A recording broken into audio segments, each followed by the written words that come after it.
Continuing on from where we left off in the first half of this video, which, to stress, is required viewing for understanding anything that will go on here. So go see that if you haven't already. And with that very important thing said, we can now cover Western culture after the year 1800 and until Wyman and Savage's discovery in 1847, in which over these next just under 5 decades, up until the eventual demystification of gorillas, we have, to my admitted relief at this point, considerably less material to go through, which, to break the fourth wall a little bit here, that is what I thought when I wrote that part of the script, and my soul now aches at that statement. Technically, we do have less to go through, I think, but it's still a lot to go through. And it should be, really interesting, or at least it is to me. I just don't feel like recording over it for who knows how many more hours at this point.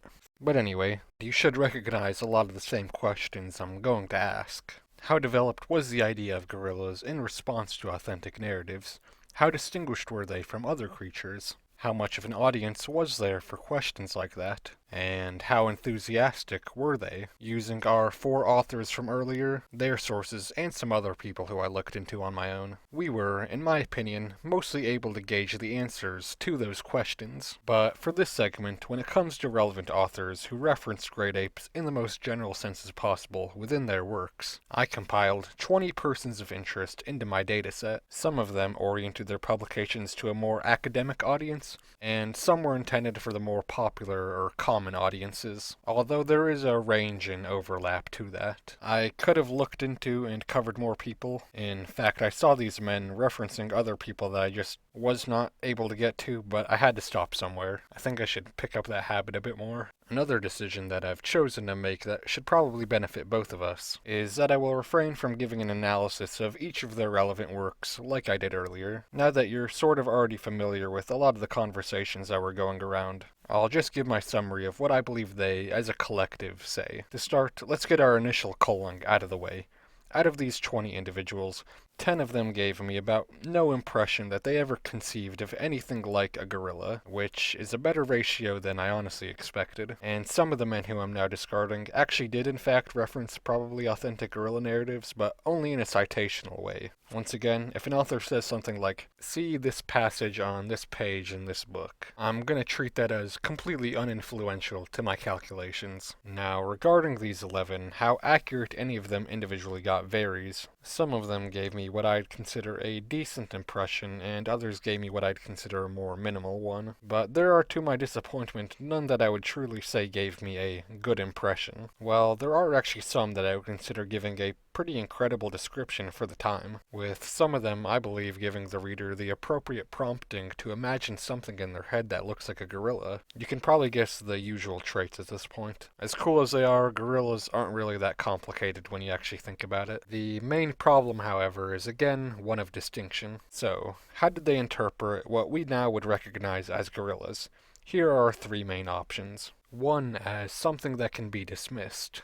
2 as something that is inspired by our chimpanzees, or 3 as something that is inspired by our orangutans. Taking a look at our results, I think the first thing to point out is pretty much nobody straight up dismisses the concept of something like gorillas. Although maybe for those authors whom I culled earlier, who by looking at their citations seemingly did have knowledge of authentic gorilla narratives, yet refrained from making any comment on them, perhaps that absence of mention could be treated as a silent dismissal. I'll leave that up for you to count that if you want to. That aside, this though is quite interesting to me, because in the early phases of my research I watched a lot of other people's takes on this question, of if gorillas were at one point cryptids, ranging from genuinely well put together video essays, soul-destroying AI content farms, to random Reddit threads. A passing mention I sometimes heard was something along the lines of, before gorillas were officially discovered, academics thought the idea of a creature like that was completely preposterous, and they would laugh and scoff at anyone who would believe it. Now, even before getting into my research, as much as I did,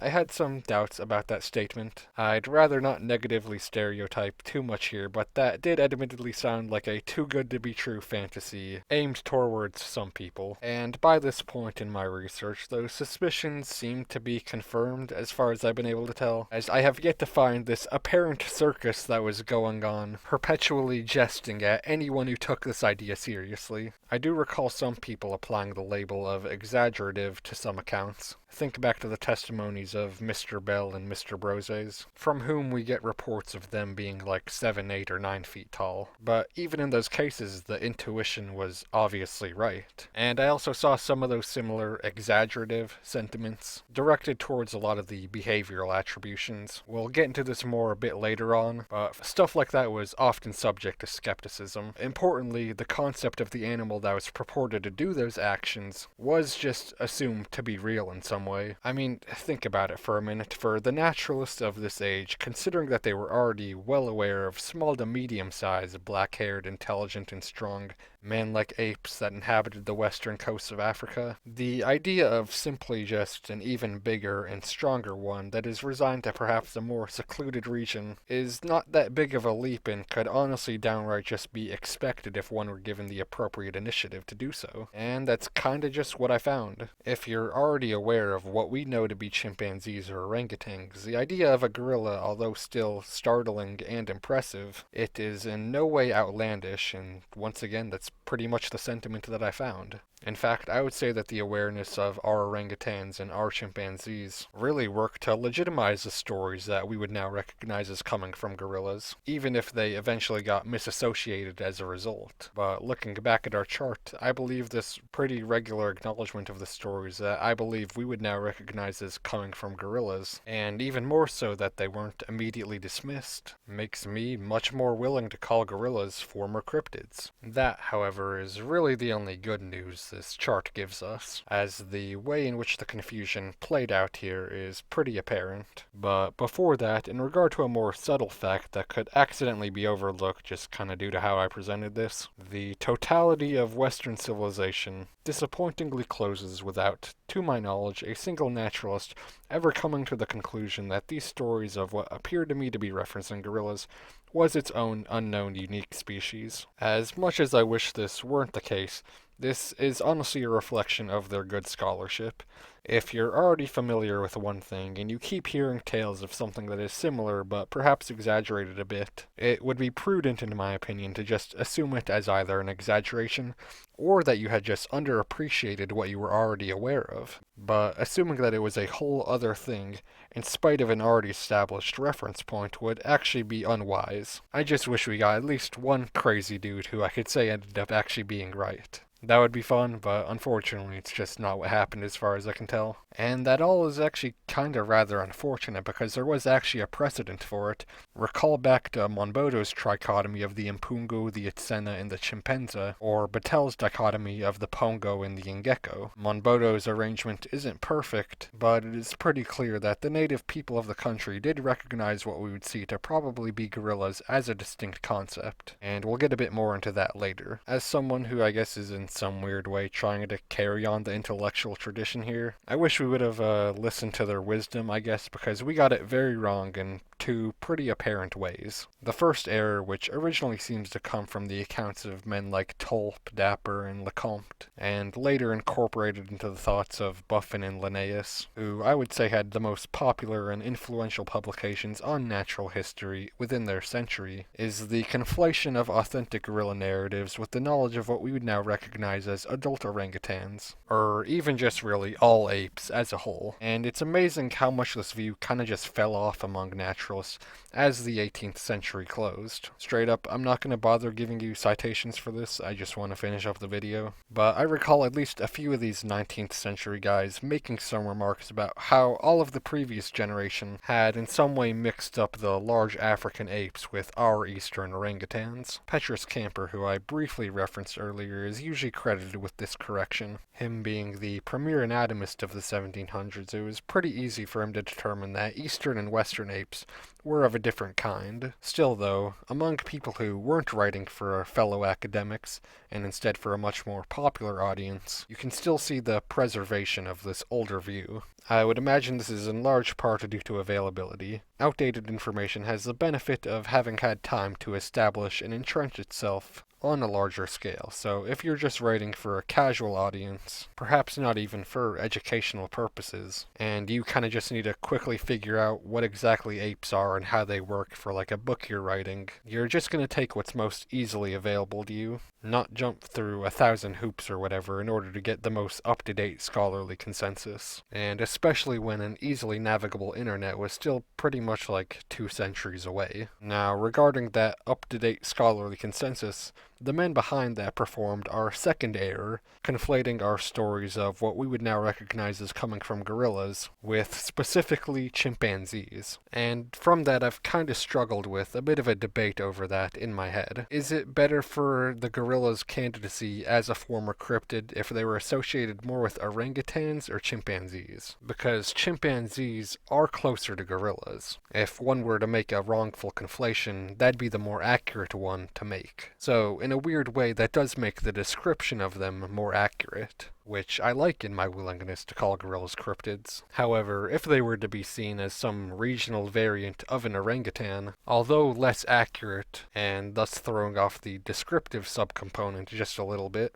a regional variant is much more distinct than a slightly more impressive version of a thing that's already known to be there. I've, as I said, wrestled back and forth on how this should affect their candidacy, and where I'm at now, I'd honestly say that it kind of hurts their case. In making them distinct, I'd actually much more prefer that they were accidentally associated with orangutans. I think the separation that boundary causes pretty strongly outweighs the mild descriptive error, because especially in both cases, the description would still be heavily in error. That's a pretty nuanced debate in my opinion. I invite some challenges to it. But regardless of what side of the fence you end up on that, the impact of that outcome is, I believe, pretty heavily outweighed by the increase in popularity and engagement during this time period, which we will momentarily discuss. Alrighty. Regarding this whole era, let's do a quick recap. Pertaining to what we now recognize as gorillas, it appears to have been a concept that was sometimes worth discussing, but always just in the context of other known apes, as I never really saw anybody go out of their way to dismiss the idea of them, or propose them as an entirely unique thing, unlike the previous era in which by the closing decades a correlation between our gorillas and our orangutans, or just the amalgamation of all great apes as a whole, seems to have developed. They are instead this time pretty strictly linked with just chimpanzees. However, this time frame is also characterized by a greater incorporation into popular literature, for which that academic consensus seems to not have penetrated that deeply, leading people to develop or adopt often older ideas. When I say it like that, you might be thinking that it was predominantly Buffon or Linnaeus's mix-up with the adult orangutans, and while that was present, there is something deeper to this, and for this moment I want you to recall Thomas Pennant. At this point he might feel like the runt of the litter when it comes to those 4 key figures from earlier, but your familiarity with him and his ideas is very useful here.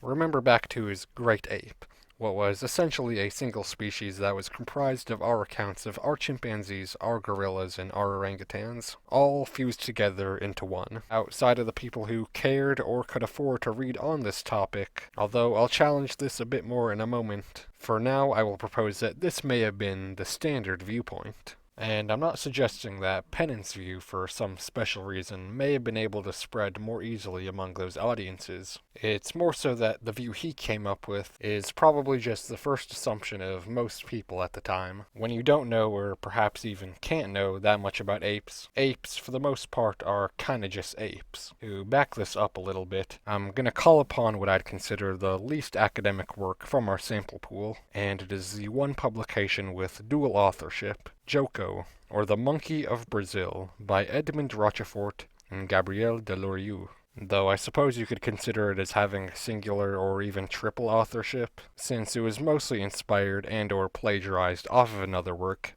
Joko, by MCJ de Pugins, who was also in our dataset a minute or two ago. But anyway, this story was in fact a play, and it is what we can actually expect the common audience to have most likely consumed, rather than, on the other hand, a bunch of academic journals or even other fictional stories by other authors I looked into. This is by far the most accessible. The impression one gets from reading it is that its ape is kind of just an ape. A wild, humanish-sized, humanish-shaped animal with logical and emotional intelligence beyond what authors typically characterize other creatures with. The artistic depictions associated with the story back up that vague and all-encompassing idea of one great ape species, which itself could have variants, but is nonetheless a single concept. Across this time period, it actually does seem like plays that featured ape or monkey characters was just a common motif, and even weirder, many of them carried on a trend of calling their apes Joko, despite it, by that point in time, think around like the mid-1820s, having, for the most part, completely dropped out of any official nomenclature.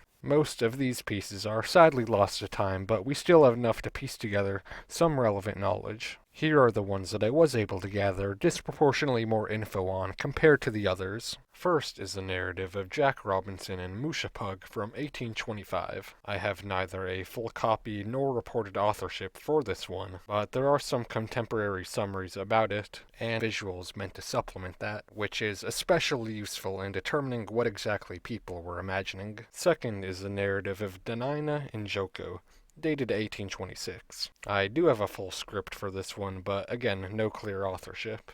And it is again inspired by Pugin's work. And third is 3 Hours at the Window by Wilhelm Hoff, also in 1826. You might also recognize him if you were really paying attention earlier, but this was a different work of his. The relevant section of his is more of a commentary on the apparent popularity of Joko narratives than anything else, but it is still neat in my opinion. All of these Joko narratives followed a pretty similar plot structure. Person meets ape, ape starts doing some wacky antics, human gets caught up in it.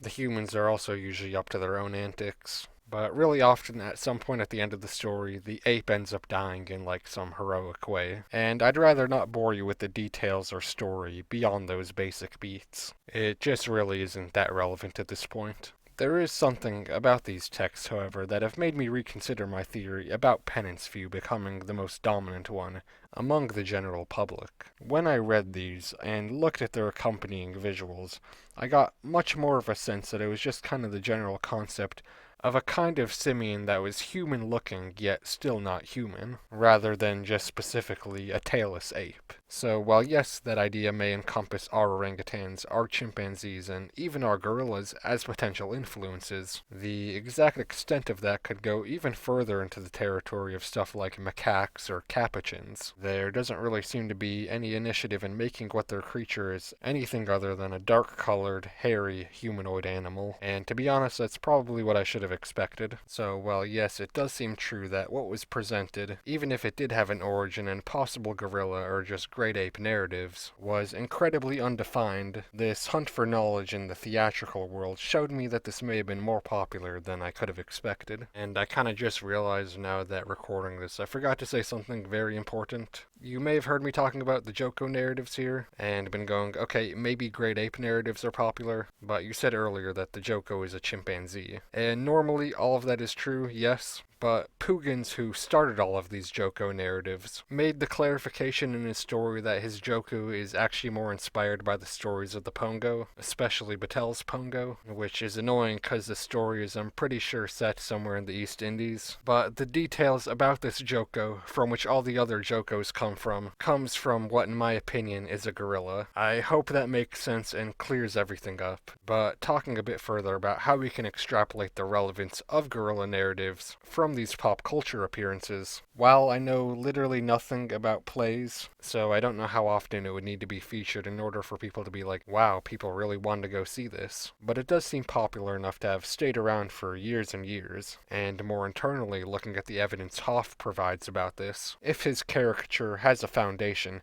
yes, I know you have no clue what I mean when I'm talking about that, just trust me here, then the concept of a Joko and references to it subtly permeated across Western cultures in ways such as fashion, mannerisms, and even language. Some of that can't be proven, so I don't want to overstep the evidence too much, but I do feel somewhat vindicated by the abundance of simians named Joko during this time and even extending into the 1900s. But as time went on, it became applied to even smaller and smaller monkeys. There are plays and stories like I've already mentioned, smaller stuff like poems, songs, and fables, but even real-life examples, most famously, at least in our time period of interest, in this case in the 1820s, is Jacko Macaco, who I might one day make a video on. I don't know what the script is going to sound like for that video yet, but the story is just so all over the place that I'm worried it's going to sound like AI generated or something. But anyway, the diverse application of the name Joko is to me an indicator of the incredible interchangeability of simians in people's heads at that time. Reading more broadly on any literature showing simians intended for the common audiences of our time period of interest, that interchangeability was pretty constant. But again, also quite popular. So regarding the hypothetically average person's views, me personally, I'm a little torn. My best estimate at this point is that very vague simian notion is probably what actually permeated the culture the most during the 19th century and up until Savage and Wyman, but depending on its extent, perhaps Pennant's idea, and maybe also earlier conflations with our orangutans specifically, may have occupied that middle ground between the true regular folks and trained academics. So with that said, I think we can ask, as this thread has probably been drawn out more than it ought to, what bearing does all of that have on gorillas' status as cryptids over the 5-ish decade span that we're covering? I may have appeared to have gone way off topic, but a lot of that cultural context is, I believe, beneficial for your understanding.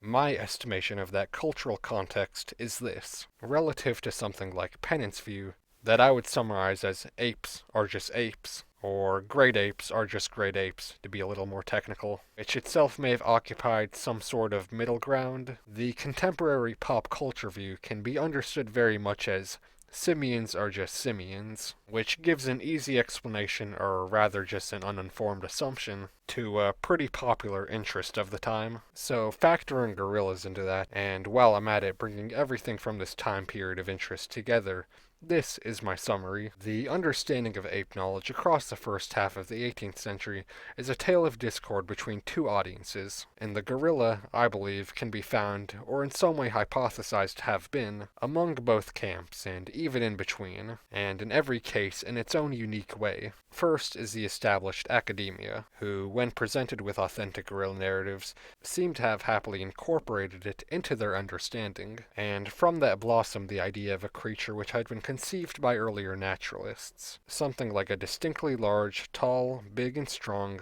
dark-haired, bipedal, tailless anthropoid beast, intelligent and social, but dangerous too, and inhabiting the seclusion of Africa's jungle interior. Not perfect. There was often behavioral misunderstandings. The unique identifiers we often think of with gorillas, like the prominent sagittal crests or silverbacks on male gorillas, are of course absent. And then there is their pretty universal conflation with our chimpanzees. But for genuinely not knowing they were actually their own unique thing that existed, they did alright, I guess. I'm pretty content with the description they give. However, it never being understood as its own thing really doesn't factor in well with my own personal calculations. This understanding, though, seems to have mostly just been among those who had an interest in keeping up with the consensus, which I'd estimate is pretty small. So for this view, quality description, unsatisfactory distinction, a still niche popularity, and high engagement. Our second audience is of course just regular people. They, unlike more privileged scholars, realistically wouldn't have even been engaging with any possibly authentic gorilla narratives. Rather, their views would be informed by what is provided to them in the popular culture. Plays, songs, poems, fables, novellas, and other stuff like that. And these, at best, would have been informed by scholarly views that then were oversimplified for the benefit of the audience's experiences, which is reasonable to do. I've done that regarding a lot of information even in this video, but that oversimplified view I referred to would honestly more likely have been informed by either outdated views or other corrupted or oversimplified views, like travelers' tales or random hearsay, and this seems to have cultivated an atmosphere where all simians were kinda just simians. This may give the impression that it doesn't matter how popular or interested people were about matters that could potentially involve or relate to gorillas. But I would push back on that a little bit, because although the vague idea of a simian does not necessarily encourage the conception of something that we could recognize as a gorilla, it also doesn't exclude that either. Ponder this. Imagine if we found a very basic gorilla population, near identical to, let's say, the ones in the Congo,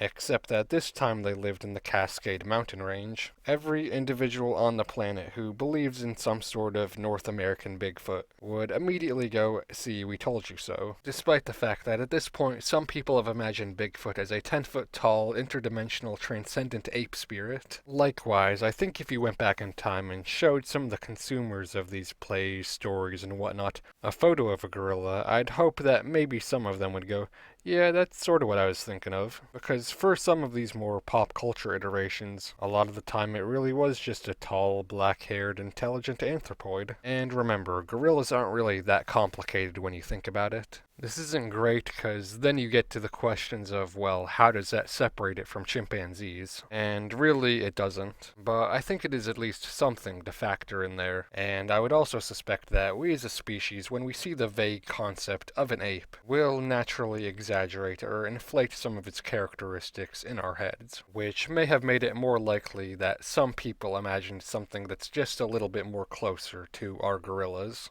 But again, very speculative, very hypothetical, and I don't want to put too much weight on that thread for now. So for this viewpoint, possible description, absence of distinction, high popularity, and high engagement. And in between those views, I think we find some of the more outdated but more easily accessible views, with what we'd recognize as gorillas just being apes among apes, which again is what we find in Pennant, or that they were just some regional variant of the more known eastern orangutans. There isn't that much I can do to back that up, but it seems to have been applicable to a very small and specific group. People that weren't actual academics, but often communicators in some way. So for this view, minimal description, moderate distinction, niche popularity, and high engagement. How willing am I to pronounce that gorillas are indeed cryptids throughout this time period because of all of that?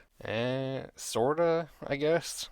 The biggest thing that I have going for me in calling that in favor of yes is really the relevance factor this time around, as it has a very observable audience beyond just academics. Apes appear to have been an incredibly popular and engaging topic for pretty much everybody, which is critical in building up that mystery that we're looking for. There's some that got sorta close to agreeing around the idea and legitimacy of something like a gorilla, but not really in any consistent or falsifiable way. And I would honestly say that at this point it sorta got lost in the midst of other known things. It's not great, but what's there is still observable looking back. So I'm gonna count it and factor it in. Were gorillas cryptids during this time period? If I had to choose yes or no, I would pick yes. Gorillas were indeed cryptids. But what we can recognize clearly, I believe they only ever imagined vaguely. And if I were to go back in time and give people, both academic and regular people, the word cryptid and an accompanying definition of it, unless I was just a really bad surveyor and made it really obvious what I was trying to do, I'm not even sure they'd even connect what they were imagining with their head with that word, if that makes sense. I planned on discussing this a little bit later in the video, but I think at this point I'll save it for a more fitting entry to this hopeful series. But I've wondered if even the concept of a cryptid can really only exist in a world where people just assume that they already know everything. So yeah,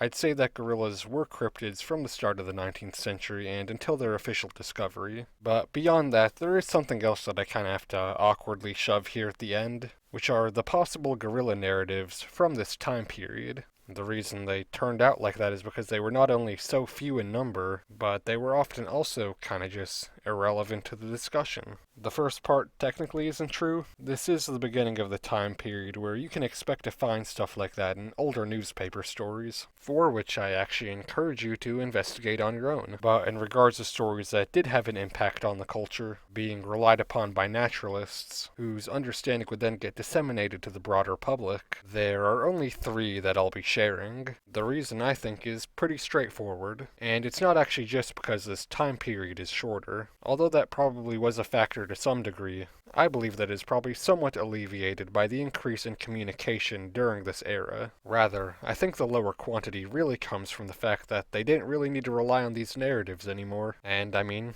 why would you? There was an increase in stuff like bones and hides and whatnot, all flooding into the West during this time period. But also live specimens, and even older ones too as time went on. So if you wanted to study any kind of ape, you're not going to go listen to some unreputable traveler. You yourself are going to go and check it out on the comfort of your own continent, or just listen to somebody else who did. I'm sure that just like the 17th and 18th centuries, there is actually a plethora of authentic gorilla narratives out there. One could theoretically go digging up in old travel logs that approximately like 13 people have read this year, but they were 1, irrelevant, so even if I did find them, they wouldn't have had an impact on the culture, which is important for the premise of this video, and 2, as a consequence of that irrelevance, references to them were not preserved in any citations anywhere, and thus not handed down to me, rendering them basically functionally inaccessible. But okay. Regarding these 3 stories, you can skip ahead if you'd like. Once again, timestamps should be on screen, but I think they're neat stories, so I hope you listen. Especially May's orangutan. That one's still pretty funny to me looking back. Testimony 14. Bowdich's Ingẽna, narrated by Thomas Edward Bowdich, a British diplomat and writer, in his 1819 publication, Mission from Cape Coast Castle to Ashanti. It is communicated also by William Charles Linnaeus, one of the authors from the dataset showed earlier, in 1841, and it is also one of the 3 accounts relied upon by Savage and Wyman in their work together, alongside Battel's Pongo and Hanno's Gorilla. Our relevant passage from Bowdich actually parallels Battel's and Dapper's narrative quite a lot. There is something key we can extrapolate from that, but I'll save that for after I do the info dump. Like Battel, he first introduces what we can clearly recognize as a chimpanzee, although this time in significantly more detail. He gives the native name for it, Inchego, closely echoing Battel's Ngeko. Beyond that though, he gives this passage, which I will now read out to you. The favorite and most extraordinary subject of our conversations on natural history, which I introduce merely to excite inquiry, was the Ingẽna, compared with an orangutan, but much exceeding it in size, being generally 5 feet high and 4 across the shoulders. Its paw was said to be even more disproportionate than its breadth, and one blow of it to be fatal. It is seen commonly by those who travel to Chaillu, lurking in the bush to destroy passengers, and feeding principally on the wild honey, which abounds. Their death is frequently accelerated by the silliness which characterizes most of their actions. Observing men carry heavy burdens through the forest, they tear off the largest branches from the tree, and accumulating a weight, sometimes of elephant's teeth, disproportionate even to their superior strength, emulously hurry with it from one part of the woods to another, with little or no cessation, until the fatigue and the want of rest and nourishment exhausts them. Amongst other of their actions, reported without variation by the men, women, and children of Mpungwa and Sheken, is that of building a house in rude imitation of the natives, and sleeping outside or on the roof of it, and also of carrying about their infant dead closely pressed to them until they drop away in putrefaction. He would then cite Dapper's source as something that corroborates what he says, but as far as I can tell seems to have been unaware of Battel's narratives. Savage and Du Chaillu, who would respectively write around 30 and 40 years later, both refer to and back this story up, confirming some things he said, but also saying that the natives denied some other aspects of his story, and furthermore, they connected the name he gives, Ingẽna, with other names they heard. Overall, this really just seems to be a pretty undeniably authentic gorilla narrative. So, regarding what I meant when I said there was something interesting we could draw from this, I want you to ponder something. This account was written in 1819, and the interaction that would have supplied him with this information dates to about the year or 2 prior, when Dapper's information dates to is probably sometime in the mid-1600s. but Patel would have had his experiences in the late 1590s to early 1600s, and from this we can actually feel sorta confident that the indigenous understanding of gorillas was able to remain pretty stable across that time. Think about it, however long you want to describe the separation between these guys at, let's say, 150 to 225 years, the stories of them were able to remain pretty consistent, all things considered,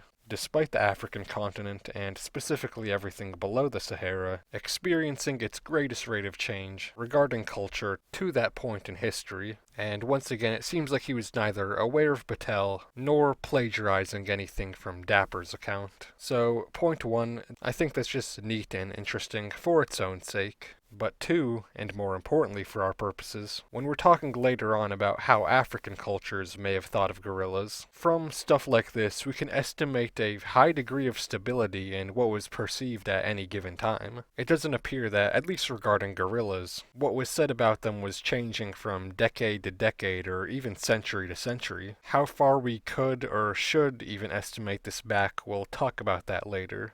Testimony 15. Payne's Orangutan. This account, dating to some time, probably in the mid-1810s, is narrated by Dr. Thomas Stewart Trail, one of our academics from earlier, and it tells the experiences of an unspecified Captain Payne, being relied upon as a piece of evidence by, of course, Trail, and two additional scholars that I mentioned earlier. And before anything else, this is an account about a chimpanzee. Its corpse was studied by Dr. Trail, and the anatomical description given confirms that. But in the story given around Payne's specimen, information is given that seems to originate from our gorillas. Quote Dr. Trail, "The natives in Gaboon informed him that this species attains the height of 5 or 6 feet, that it is a formidable antagonist to the elephant, and that several of them will not scruple to attack the lion and other beasts of prey with clubs and stones. It is dangerous for solitary individuals to travel through the woods hunted by the orangutan, and instances were related to Captain Payne of local girls being carried off by this animal, who have sometimes escaped to human society, after having been for years detained by their ravishers in a frightful captivity." Here we see a lot of familiar elements from tales I gave earlier, and Dr. Trail, being familiar with some of them as well, connects them together. There's the towering height, absent of mentions of wide stature or frame, so at this point it still could be chimpanzees. But there are other mentions, mostly behavioral stuff, that I think clear this up. Think about its antics with elephants, lions, and other animals, and the unsettling interactions reported with some humans. Those are all pretty reminiscent of a lot of our most important narratives, the stories of the Pongo, or the descriptions of the Waru or Barris. How much it lines up with the parts of those that I believe most likely came from gorillas makes me pretty confidently believe that that's what he was hearing about. But of course, Trail, nor Payne, nor any of the other commentators ever seem to have conceived of this as anything other than our chimpanzees, which, given what they were already familiar with and what the locals said to them, can you really blame them, to be honest? That one wasn't that interesting of a case in my opinion, so let's move on now. Testimony 16. May's Orangutan. This account narrated by William Bingley, again one of our writers from earlier, and of course relied upon by him and also one other naturalist, but for the story itself it features an also unspecified Dutch Captain May, and taking place in probably a similar time period as Payne's account, Captain May, in response to the inquiry of a Professor Allemande, also unspecified, is described as doing this regarding an ape mentioned earlier in the text. Mr. May informed him that, when he was with his vessel on the coast of Guinea, one of the sailors brought on board a small tailless ape, about 6 months old, which had been caught in the kingdom of Benin. He soon afterwards sailed for Suriname, and this animal arrived in perfect health at Paramaribo, where the orang-utan above mentioned was then living. He was greatly surprised to find that the two animals were of the same kind, and that there was no other difference betwixt them than that of size. This, however, was considerable, the orang-utan being about 5 feet and a half in height, whilst his animal scarcely exceeded the height of 12 or 14 inches. The old orang-utan could walk equally well on 4 and 2 feet. It was very strong and powerful. Mr. May says that he has seen it take its master, a stout man, by the middle of the body, raise him with the greatest ease from the ground, and then throw him to the distance of 2 or 3 paces. Mr. May was assured that this animal one day seized a soldier who happened carelessly to pass near the tree to which he was chained, and that, if his master had not been present, he would have actually carried the man into the tree. At the time when Mr. May first saw the animal, it had been in Suriname 21 years, and yet it did not appear to have attained its full growth. In confirmation of this, he was informed that in the preceding year it had increased considerably in height. The captain of the English vessel offered the owner of this animal 100 guineas for it, but this sum, great as it was, he refused, and 2 days afterwards the animal died. Regarding that first smaller animal, despite what it would be compared to, it is probably just a chimpanzee. Its reported origin is from the Kingdom of Benin, which, despite being a bit more east than the nation of Benin you're thinking of in your head right now, is either way still way too far west for our known gorilla ranges. Although still close enough, I guess, to where a young one could have been expected to be traded around as a novelty, perhaps. But still, probably just a chimp. The bigger specimen, however, is much more obvious to me. The reported size and strength seem characteristic of gorillas, and I don't really expect anybody to fight me over that at this point in the video. The only objection I can really think of is that it was said to have still been growing way past the typical full maturation of a gorilla, but to be honest, I don't really care, that's too nitpicky. Oh, and also, the only other commentator on this account, once again, William Charles Linnaeus, he has no connection to, like, the Linnaeus from earlier. I'm pretty sure his dad just thought, like, the name was cool or something. But anyway, that William Charles Linnaeus actually connected this creature with mandrills. He said it had a blue snout. I have no clue where he got that from. Like, he kind of just says it. He doesn't give a source for that. So I have no clue what to do with any of that. But I thought I should probably at least say it. So with that out of the way, I just have to stress the idea that a gorilla, like a living, breathing gorilla, was chilling in Paramaribo, Suriname. Paramaribo, Suriname. Literally across the Atlantic Ocean for apparently just like 2 decades. Like, just chilling there for 2 decades. 30 years before anybody in like the wider world even realized that they existed, has like kind of driven me crazy a little bit. I hope so much that that is true. But I know I'm probably gonna die without ever having even a way to try and confirm this. This is like such a beautiful and completely nonsensical story to me. A gorilla was in South America before anybody knew they were in Africa. And if there's anybody, like anywhere in the country of Suriname, first off, thank you.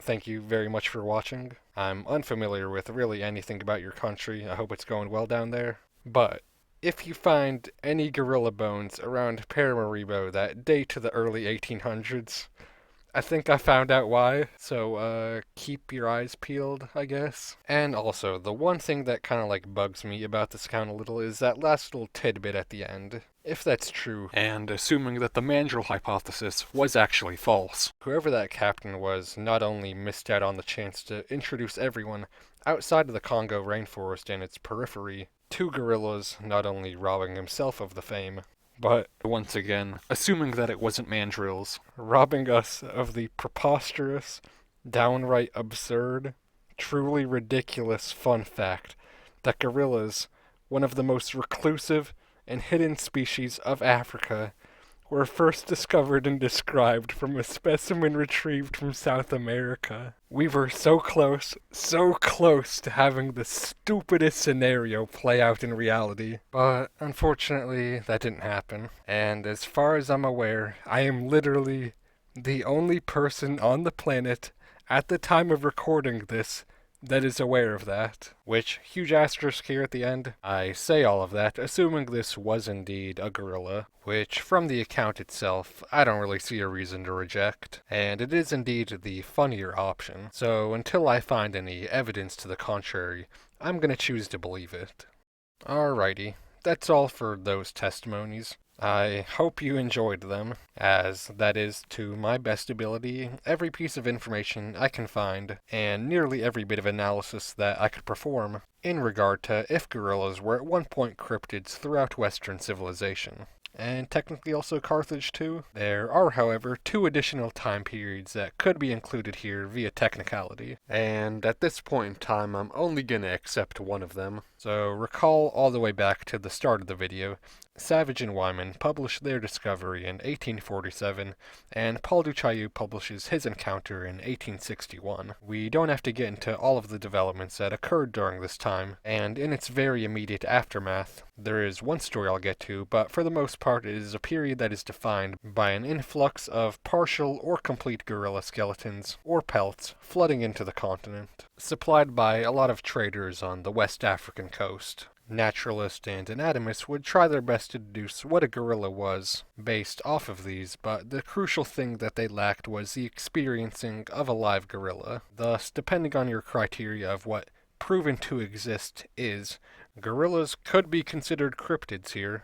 I personally would assent to this, as in my opinion the proving of an idea can really only be understood through the processes of hypothesis and confirmation. Upon the announcement by Savage and Wyman, and until the return of du Chaillu, a naturalist familiar with the available material could at best give the opinion of, we know something is there, we have our best guesses, but we can't really be certain how accurate those guesses are. The 2 variables here are 1, the best available information, from which they will take their best guesses, and 2, the certainty of if their subject matter even exists. Regarding that first point, they were pretty confident, and regarding the second, they seemed pretty fully assured. However, even in that scenario, they can't be certain that their interpretation of the evidence is actually correct. Here's like a little example to show what I mean. Consider yourself perhaps walking down a hallway. You walk past a door and there's something on the other side like yelling and banging and screaming at the door. You can hear it stomping around really loud and you see some claws occasionally dig underneath the door. And you, being a truly upstanding citizen, write down a little note by the door saying, "Loud and angry monster inside, don't open." And let's say later on this monster ends up falling asleep, and then I come along. I see your note and I put my ear to the door, and I hear like weirdly inhuman snoring. My point here is that the quality of the evidence really doesn't matter here. You may have more information to work off than me, but in both cases what we're imagining can't be confirmed, assuming I don't open the door at least.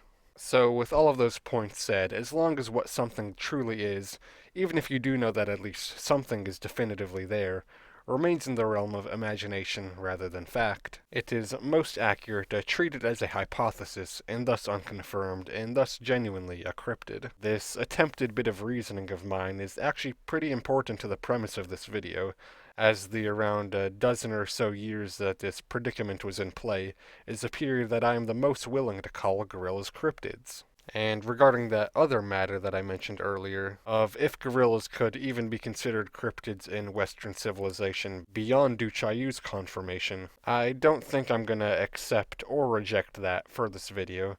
I'll just be honest and say that I'm not really sure what to do with it. It has to do with the eastern species of gorilla, because both the eastern lowland or mountain subspecies weren't discovered until after 1900. So it is fair to ask if gorillas in some way remained cryptids until the 20th century. My more immediate answer to this would be a no. This video is about gorillas as a whole, not any specific subspecies. So if you're discussing at least one kind of them, you're addressing all of them. That's where I stand now. However, if one were to specifically investigate eastern gorilla's candidacy as a cryptid, I'm sure that that would be interesting. If I ever remake this video, that'll have to be somewhat discussed. But again, I'm not really sure what my conclusions would even be at this point. I haven't really done any research into eastern gorillas at all. All of my possibly authentic gorilla narratives prior to the official discovery of gorillas are of the western varieties on the Gulf of Guinea, so it is possible that for eastern gorillas in regards to just a Western lens, their official discovery and their confirmation were just the same thing. So if I can't find any clues on them in the second half of the 19th century, it's pretty possible that the eastern subspecies on their own were never cryptids at any time. I hope that makes sense. But recalling back to my brief mention of one more story that I will get to, there is one more possibly authentic gorilla narrative that comes from this time period where gorillas still could technically be considered cryptids. It is another contender for one of my favorite stories for this video. It has some sad and funny elements to it. I hope you listen. Testimony 17.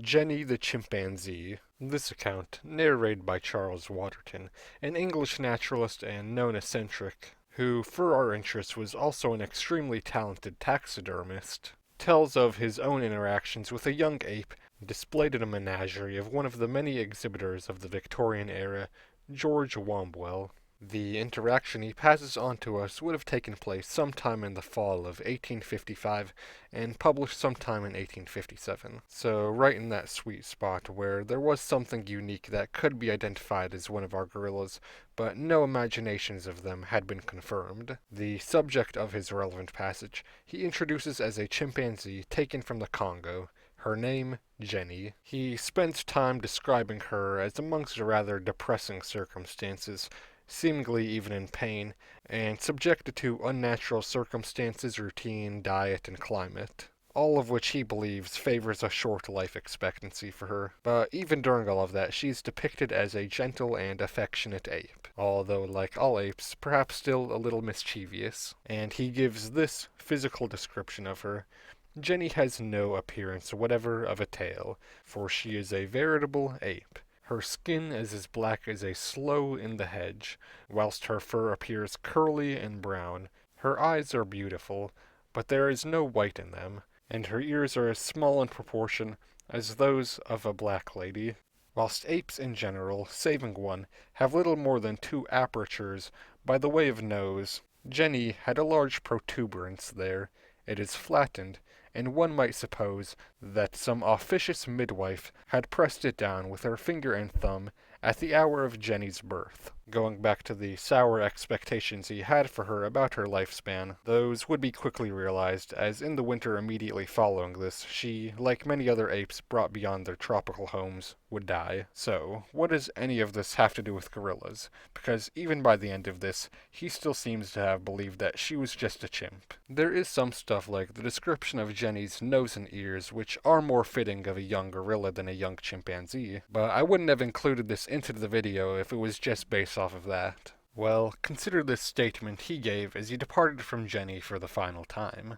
Should little Jenny cease to live, and should her remains reach Walton Hall, I assured Miss Blight, her caretaker, that I would spare no pains to make her cherished favorite appear, for ages yet to come, as though the cruel hand of death had never laid it low. This offer is something he would eventually come through on, and it is at this point that things get interesting, because among later commentators just straight up saying that his specimen was a gorilla, anybody with a usable internet can go and take a look at the job he did. But before that, I want to build your anticipation a bit further, because another factor will make this so much more interesting, because among being a taxidermist and overall just a very weird and eccentric man, and I mean really eccentric, I wish I could just point you to his Wikipedia page or something, but it's honestly kind of underwhelming relative to who he actually was. He was also apparently very Catholic, and that part of him I can relate to. I'm also Catholic. What I can't relate to, however, is what he did next,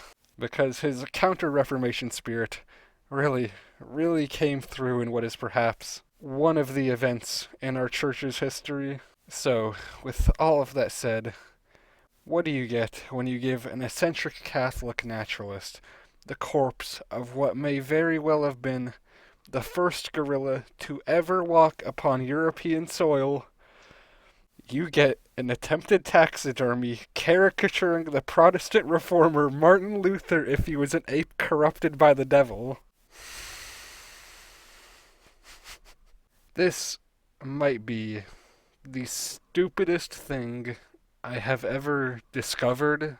Which, first off, I've kind of actually debated in my head, like, is this actually a gorilla? Because obviously he taxidermized it, if that's a word. He changed around what it looks like a bit. It very clearly looks like a gorilla to me. But for the sake of academic rigor, I guess, I kind of had to be skeptical with myself. But like I said, it looks pretty obviously like a gorilla to me. Facial features, body proportions, it looks like a gorilla. A very messed up gorilla, but still a gorilla. And I know Waterton said something like, oh, I would preserve Jenny's image, make it look like death had never touched her. This thing is terrifying to look at, in my opinion. Every photo on the internet that I've seen of this thing, it looks like, Five Nights at Freddy's security footage. This poor gorilla has never, not once, had a single flattering photo taken of her. Anybody somewhere in Britain, I plea, just take a nice photo of her, please, and put it somewhere on the internet. Every photo has the most unsettling lighting, unsettling angle. Oh, and somebody else put her in, like, a comic strip biography of Charles Waterton. There's this really funny looking image of her next to Martin Luther. But this thing is driving me crazy. How did this happen? How is this real? We're like some amount of hours into the video. I have to tell this to somebody, so I really hope somebody out there is listening to this. This is just crazy. I have to keep repeating that in my head. This is crazy. I chose the topic of this video as like a stupid, dumb, funny thing. It feels like the thing that I'm researching here has somehow itself like gone out of the way in its attempt to try and be even more stupid and dumb and unreasonable than whatever I was trying to do in the first place. I don't know what to say anymore. I think I'll just move on here. So, having said all of that, all of our stories, data, and analysis, or at least the parts that were relevant for this video, regarding the question of if gorillas were at one point cryptids, throughout everything I'd lump into Western history plus Carthage, is now complete. And the answer is that at certain points, yes, they were indeed what I'd call a cryptid. So let us now move on to the hypothetical African tribes for essentially all of human history, the population that lived amongst gorillas, or maybe even just proximate to them. You'll see what I mean by that in a moment. And if these creatures filled a cryptid-like status within their cultures. Here are some quick things to address as we go into this. First, we have, to my admitted relief at this point, already gone through most of the relevant data for this section. Second, this section will be much more speculative compared to the other. And 3, although eastern gorillas on a more hypothetical and large-scale level will be factored into this discussion, when it comes to specifics, we don't even really have anything to go off of in regards to what relevant populations thought of them. So with that said, where do we start? I believe a good place is by explaining to you that we're not actually going to be interested in the specific populations you're expecting me to talk about. In assuming that you expected me to talk about the cultures that overlapped in territory with gorillas, we'll be getting our information from them, but they don't really have much of a say on if it's appropriate to call gorillas cryptids. And when you actually think about it for more than a moment, why that's the case will probably click. If you and your people just straight up live among gorillas, even if they're rare, I can't really imagine the reality of them being disputed, because at some point or another, somebody you trust is going to experience an encounter with one, or it could even be you. Try to put yourself in their shoes. Let's say you're part of some tribe in the 8th century BC, somewhere in modern day, let's say Gabon. Gaboon? I actually can't remember how it's spelled. But anyway, as long as some of you can collectively experience a gorilla together, in whatever kind of way, every once in a while, they can't really be cryptids. Maybe it could happen by one of them coming unusually close to your village. Maybe somebody kills one or finds a dead one and brings it back to camp. Maybe it could be a trusted group of guys seeing one out on a hunt. Even if they don't kill it, they just see it. For the standards of the time, that's enough to meet most people's criteria. I personally have a hunch that gorillas were much more prevalent than any of that even suggests. That's sort of speculative, but I do have a justification for that, and that should come up momentarily. Point is, I think it is very improbable that gorillas ever had a cryptid-like role in the cultures with overlapping territories with them. The natural follow-up question, given the stuff I've already said, is, well, then who did think they were something that we would recognize as a cryptid? My hypothesis regarding this is that it would have been the cultures with borders outside of historic gorilla ranges, but still close enough to be subjected to the cultural influence of the groups that did. How far this goes is realistically indeterminable, meaning we are now in the realm of wholesale speculation. And just due to how human populations interact with each other, I believe these cultural reputations or understandings about gorilla kind of had to exist somewhere. Maybe this only extends to the immediate vicinity of the range, or perhaps it even proliferated throughout the whole continent. I don't know. Well, probably not that. In reality, it should be somewhere in between that. But like I said, there's no real way to determine the precise extent. Me personally, I'd estimate a more limited extent, or I guess my own estimation of a limited extent, but really it's anyone's guess. And really this should probably just be understood as a range, where there are some spots where I'd be very hesitant to assume gorillas even existed as a concept, and others where I just assume they had to have known of them. Gorillas are just inherently cool for a variety of factors. Their likeness to us, their size and strength, their striking appearance, their mysterious reclusivity. They're just pretty cool. I kinda expect individuals and tribes to just share stories of them around, and if not for their inherent fascination for them, then it'll be the purposes of bragging about defeating one of them, or inciting fear about them, two things that often go together. The more dangerous you make something sound, the more impressive you sound for conquering it. This concept, if drawn out fully, would of course be very dependent on place, but also time too. Even if I'd be willing to estimate that gorillas could have been cryptids in a place all the way as far as like Ethiopia perhaps, chances are it wouldn't be all the time, ebbing and flowing as circumstances on the continent changed. If there are perhaps migrations of people leaving either the northern Congo rainforest or the western parts of Africa's Great Rift Valley, we can expect an increased likelihood of gorillas filling a cryptid-like role amongst the cultures they either get absorbed into or overtake. And as kingdoms and empires rise and fall across the continent, trading and conquering, we can expect that the more proximate they were to gorilla ranges, the more that gorillas, or some rough concept of them, was communicated amongst their territory and their surrounding lands. To make an important emphasis, these estimates should be understood less as direct distance and more through ease of access. Point is, we don't really have much to go off of in making any estimation as to which people and where gorillas may have been understood as something we'd recognize as a cryptid, and any best guesses are very historically sensitive, becoming more and more unjustifiable as you go further back. If you'll allow me to put your imagination to work, I'd like to give you a hypothetical to try and bring a lot of this together. Think of a family, an abnormally American one for the time, a father, a mother, their elder daughter, and their younger son. Perhaps they live amongst their tribe on savannas of western Zambia, or maybe a herding community in southern Chad, maybe a fishing village on the Niger Delta,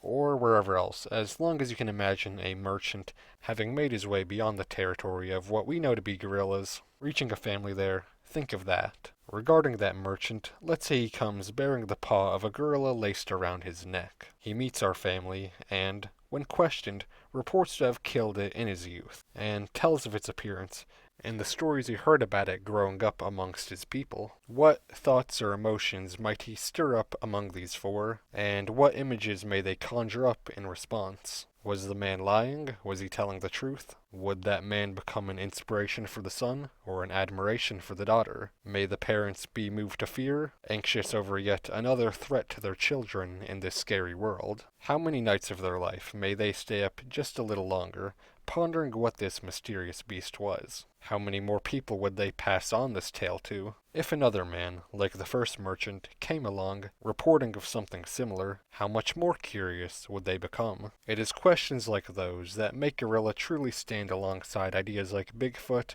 or the Kraken in my heart, even if I wouldn't really assent to those latter ones. If I had to imagine how the concept of a cryptid would function before the internet, before mass media, before convenient transportation, before mass literacy, this would be it. As fascinating as all of that was to me, what exact image, one that we on some level would recognize as gorillas, captivated the hearts of hypothetical listeners is still very unknowable. Taking into the account the totality of human history, interactions at least resembling my hypothetical may have played out who knows how many thousands of times, but it is only for a small sliver of those that we could take an educated guess regarding just what information may have been communicated. This minority that I'm referring to are the interactions that took place in recent-ish history, although I'm not sure how I would, or even could, go about defining that. This kinda just depends on how rapidly or slowly stories about them, absent of colonial influence, would be introduced, spread around, or fade away, which is also pretty unknowable. But regarding regarding what we can say, we have, conveniently, already gone through the stories that I'm going to take my best guesses from. When it comes to what native people were saying about gorillas, or I suppose just Western gorillas,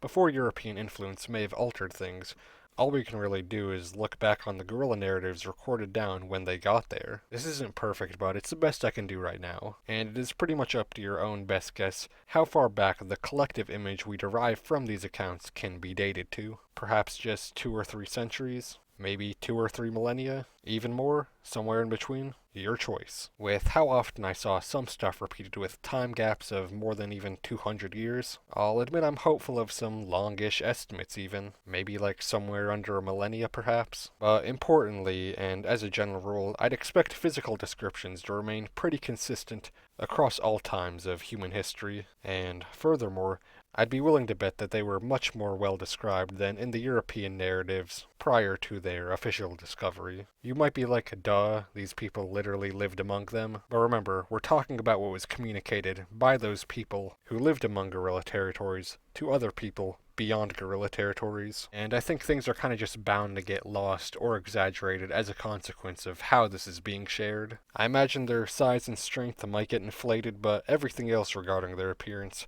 should hopefully remain pretty unaltered. Once again, as interesting as gorillas are, they're pretty easy to summarize. Other stuff, like their behavior perhaps, but especially cultural stories or implementations using them, I imagine would be very inconsistent. For that second point, imagine stuff like the tales about them battling elephants, or any spiritual significance attributed to them. So, with all of that said, using our already gathered sources, I think it is worth providing a summary of what those beliefs surrounding them may have been, even if, as I said, this is only representative of probably just a small sliver. Before that, though, I've decided to introduce 2 more sources, or reintroduce, this time just in more detail. The publications by Savage and Wyman in 1847 and Paul du Chaillu in 1861. Fittingly, close to the end here, they are the ones that themselves made gorillas go from what I'd say was the most mysterious cryptid on the planet at that point to an undisputed fact of nature. To start, I think I'll just say that I'm going to treat these testimonies differently. 1, I'm going to attempt to cover the totality of discernible early gorilla beliefs, like right after this, so I'm going to keep these to an introductory level. And 2, these accounts are just different.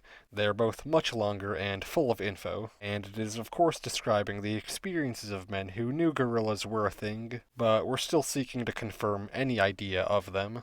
Testimony 18.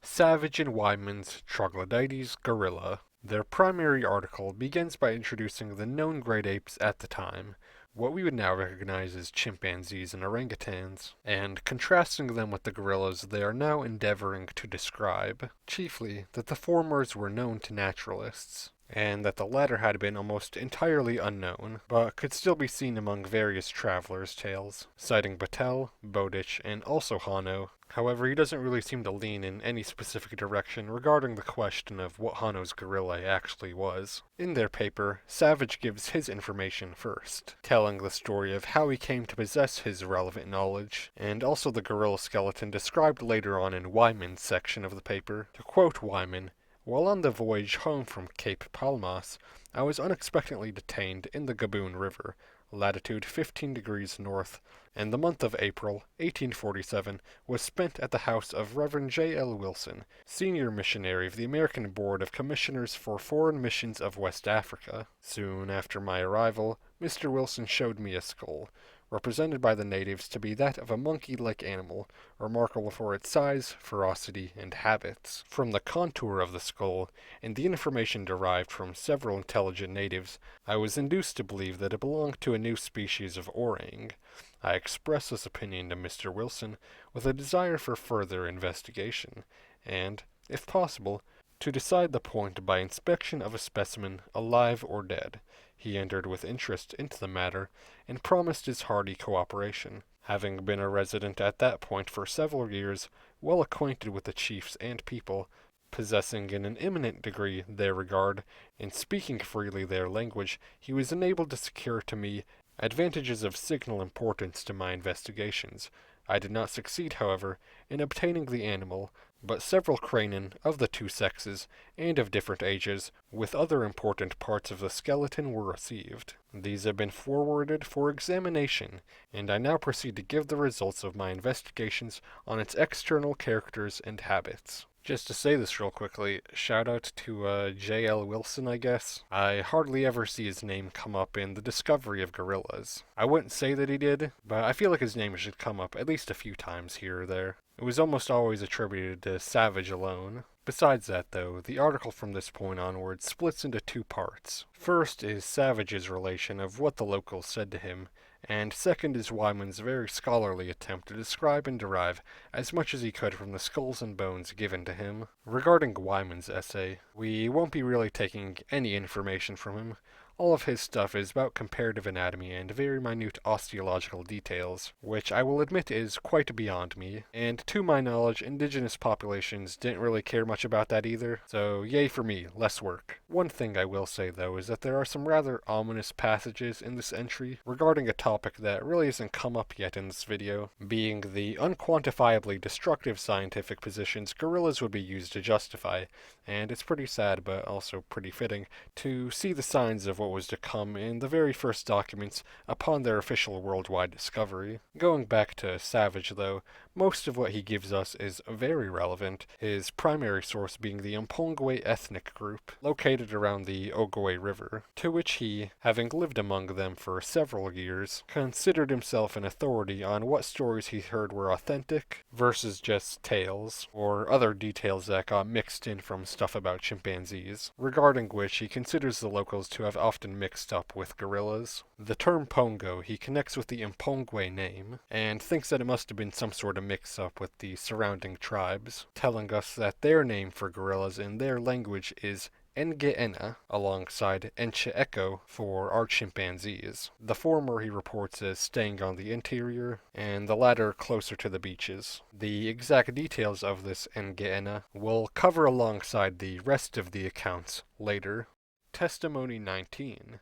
Du Chaillu's Gorillas. Paul Du Chaillu, publishing his book Explorations and Adventures in Equatorial Africa, features his experience as an explorer in the Congo rainforest, documenting the people and wildlife that inhabit the region. The continuous threat and mystery of gorillas, which would permeate across basically the entire book, is of course the primary draw, and to be honest, pretty much everything about it felt meticulously crafted to satisfy the cravings of stereotypical Victorian audiences, and it would launch his further career and ambitions as an explorer and author. This narrative contains the most details given about gorillas up to this point, and one would hope that would be the case when you're writing a book advertised around them, were hired mostly to go look for them, had the benefit of even knowing about them, and are basically willing to write down whatever info you can get, because who's going to disagree with you? A lot of people actually, because this info is, to my admitted disappointment, a little dubious, as this whole narrative by Du Chaillu was subject to controversy and criticism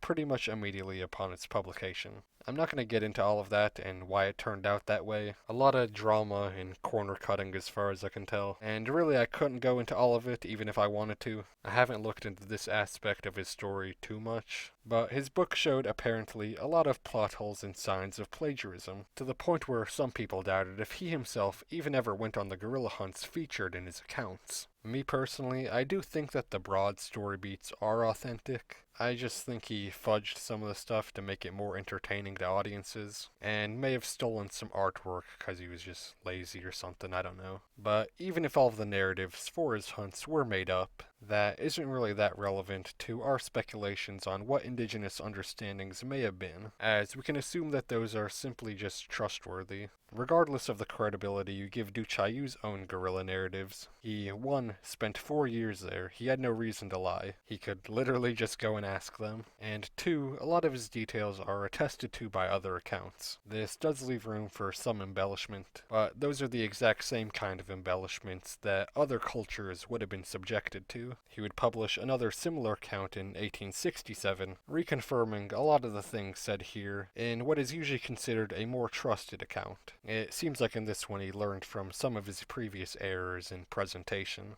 A unique and important through line among both accounts is just how relevant it seems gorillas were among the natives. For the tribe sharing ranges with them, they seem to be pretty much just a part of life, regularly showing up here or there, everybody being aware of them, everybody talking about them, and everybody interested in also hearing about them. That overwhelming cultural significance of them, which I got reading and skimming some parts of his books, makes me much more confident and excited to imagine just how far legend and stories of them could have been distributed across the African continent. As stated so many times so far, I can't give you data to back up any specific guess, but I really believe in the power of cultural relevance like the one I saw when reading a lot of that, regarding creatures as captivating as gorillas to disseminate far and wide. And to be honest, Du Chaillu, his life, his controversies, his antics, and his discoveries may be worth its own video one day. It's definitely lower on my list for now, but he got up to a lot of interesting stuff as far as I can tell.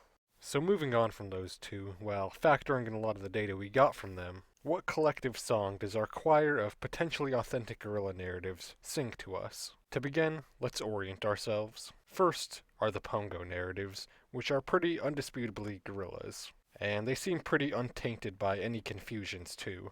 We get some of our most clear, popular, and basic information from these. Second are a few choice narratives about so-called chimpanzees, which I believe to have been at least partially informed by things that appear to have originated from possible gorilla encounters. These ones are similarly packed with a lot of crucial info, but are a bit more difficult to discern. Third are so-called African orangs. This name doesn't really mean much, or rather it could mean a lot of different things, but the ones that I'm lumping under this are two later, unrelated narratives, which both give a good bit of new and interesting info, but really help in confirming some prior stuff. Fourth and fifth are the wild men and barbarians. I probably could have lumped these together under one name. They are again unrelated, but they're very similar. These are short, vague accounts, probably telling of chimps or even the locals themselves, with gorillas also probably buried somewhere in people's understanding. Prior to the 18th century, these were honestly still some of the best understandings around. 6 is the Ingẽna narrative. Of a medium length and written later,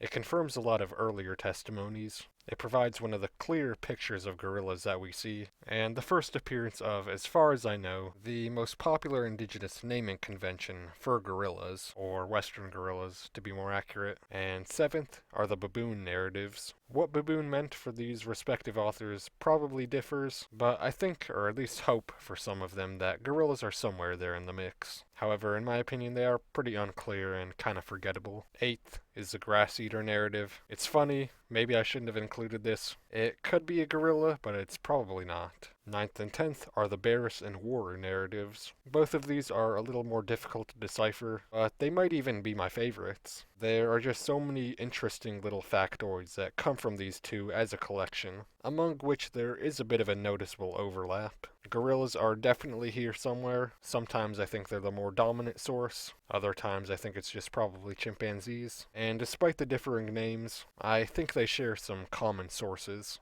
11th is the Other Apes narrative. I wish I had a better name, but I'm very confident that these are gorillas. Sadly, it's pretty short and consequently not that informative. And beyond that are the gorilla narratives by Hano, Savage and Wyman, and Du Chaillu. I'm only including Hano with them for legacy reasons, I guess, but Savage and Wyman, or really just Savage in this case, and also Du Chaillu, are even more deserving of importance, and have an abundance of facts and sources unique to them. This collection of narratives, for which about half of the subjects could be given alternative names or spellings, can be understood through the various physical characteristics, behavioral traits, and miscellaneous reports communicated about them. From what I remember, thinking back to some of my earlier phases of my research, most notably this paper from Adam Peru Herman Zamir, a lot of it does line up with studies done in the past century or so, but for this video, I just want to stick with the accounts from Du Chaillu and prior. And regarding all of that data, I'll be honest here, there was so much that I had to try and make sense of that I certainly either missed or misplaced some stuff. Some stuff, though, was just kind of hard to categorize.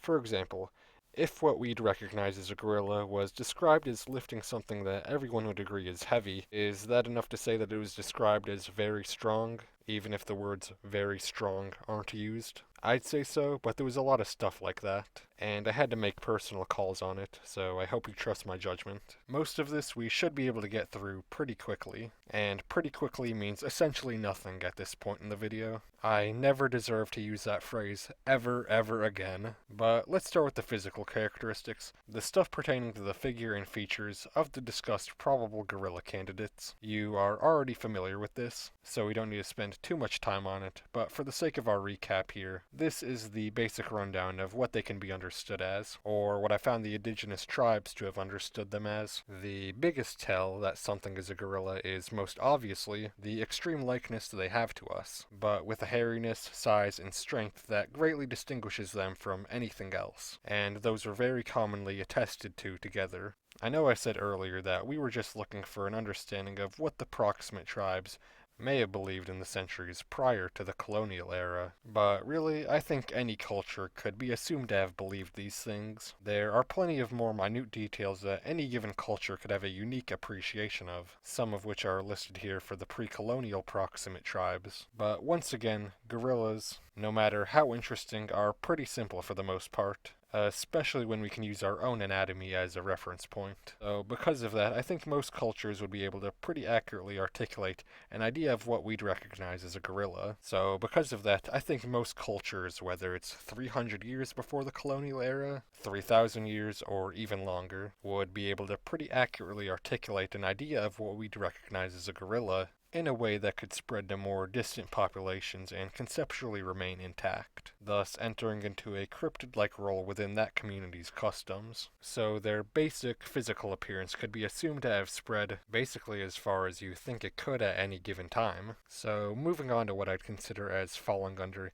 behavioral or mental traits, there are a lot of interesting things to point out here, and I'm going to propose what I think are some interesting stuff derived from that, but first, let's get our bearings. Most of the stuff here can be understood as displays of their intelligence or strength, or how they use those qualities to interact among themselves, towards other animals, including us. I find it fascinating how the stuff that we'd normally characterize as having only been illuminated by modern research, like their high emotional intelligence, mourning rituals, tool use, shelter building, have really just been told since the first accounts of them. On the contrary, however, the level of violence assigned to them in the prior accounts differs heavily from the modern academic view that I usually see disseminated among current pop culture. This aggression manifesting in the typical me fight you kind of way, but also the darker other kind of way, which was very common among 20th century pop culture, has its roots in these stories. Disclaimer, I am not a primatologist. I don't think that needed to be communicated to you, but who knows. And nor have I read any academic journals about the field of primatology. Maybe some notes or excerpts here or there, but point is, I don't actually know what's like the consensus in modern primatology. I just know that what's communicated to me as a regular person from internet people who claim to be authorities on the matter is the very usual